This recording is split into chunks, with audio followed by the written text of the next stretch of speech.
Obviously, we've heard the news from a few executives in the NBA that they believe that Tyrese Maxey is on the verge of signing a max deal, or he will sign a max deal once he's obviously comes time for him to do his contract renegotiations. So the question I pose, does Tyrese Maxey deserve a max deal? Pardon the pun. Current point in time, I really don't think he's really validated his reason for why he's a max contract player. But, I mean, I think playing next to a guy like Joel Embiid also helps him. Obviously, he has that ability to score on and off the ball, which many teams could use. Cough, cough, the Dallas Mavericks. Maybe if Kyrie walks, he can come in. But, yeah, I don't think Tyrese Maxey deserves a max contract.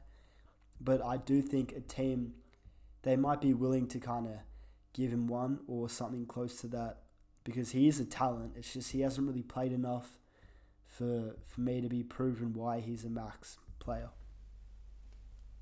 So the reason why I think he deserves a max is, I do think he deserves it. I think especially with the way the money's played out. It's not a super max, it's just a max deal. Obviously, you got guys the like of Tyler Hero, who signed a $130 million 4-year deal. You got guys like Jordan Poole, 123 over 4 years, RJ Barrett, 4 years, 110, and Anthony Simons, $100 million over 4. Obviously got those kind of deals, but in my opinion, I think he's moved well past those players in terms of his improvement.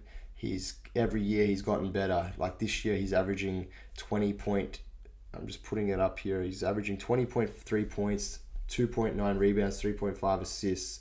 But I guess really highlight how far he's come. When he entered the NBA coming from Kentucky, he was only shooting or making 29.2% of his three-pointers.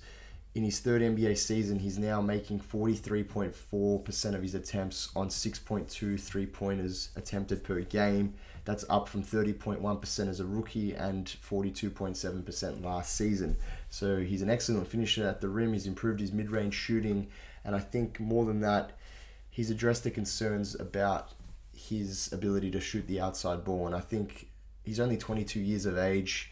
He's got that upside. He's averaging this amount of points and on this amount of efficiency, with guys like Joel Embiid and James Harden taking a multiple amount of touches from him. And obviously, for him to still be as productive as he is, that's a sign that if he does take on that second option, he can definitely up that scoring load again. And I know that Joel Embiid takes a bit of pressure off him, and I understand that a guy like James Harden, it attracts a lot of attention from defenses, so it sort of lets him sort of play his role without having to take the best defender on every single given night. But at the same time, I think just where his trajectory is, and I think if you look at it, that probably puts into play that James Harden's future as well. They might not want to pay James Harden that player option of $35.6 million. He might bolt, return to Houston. That's obviously a big question mark at the moment. But obviously with his health concerns as well, in terms of James Harden, that is, he'll turn 34 in the off season. He's struggled to stay healthy over the years. Obviously, that means that it's more likely that Maxey takes on a bigger role, and I think they have to pay him the max if they want him to stay. I think he's too good of a player not to have that kind of a contract given. I know you have, like you said, he hasn't proven much in that side of things in terms of his production, but I think he's definitely, from what I've heard from a lot of GMs from the NBA, they all believe that there's some organization that would not mind at all if Harden left. I don't think so. There's some people in that organization, which is the Sixers organization, who say that they wouldn't mind if Harden left at all. They don't think he will, but even if he could, and if he doesn't, he's not going to get a real long deal from the Sixers. He's getting older. You don't know how much of a commitment you want to make to him. But Maxey, the guy's a culture setter. He works hard. He's relentless. He's fit in with whoever they put with him. And so that's not easy to do in this league. Moving forward, they want him to be the face of the franchise kind of guy. He has that level of talent. They have the belief in him. It's only a matter of time. Look, you convinced me there. 200 M's is a lot of money, but you brought up the Tyler Hero point.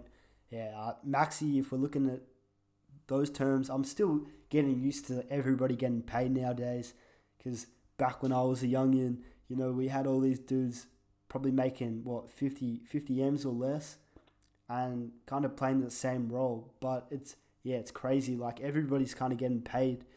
But it just brings the question, it doesn't have to be a rampage or anything, but if Maxey is getting a max, like, I'll just throw out some names and you tell me if they're worth the max, I guess.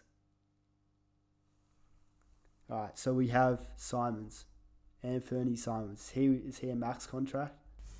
No. The only reason I say that with Simons is because he's only been doing it at a level on a non-contending team. Because they've been losing. Yeah, exactly. But I don't even know. This might be controversial, but I'm taking Simons over Maxey any day, baby. Roast me if you want in the comments. Hey, I'm Simons all day. Yeah, I don't know about that one. But anyway, I think he's a good player, but I don't think he's on Maxey's level. Yeah, Maxey's a winner, so I could see where you're coming from. Yeah.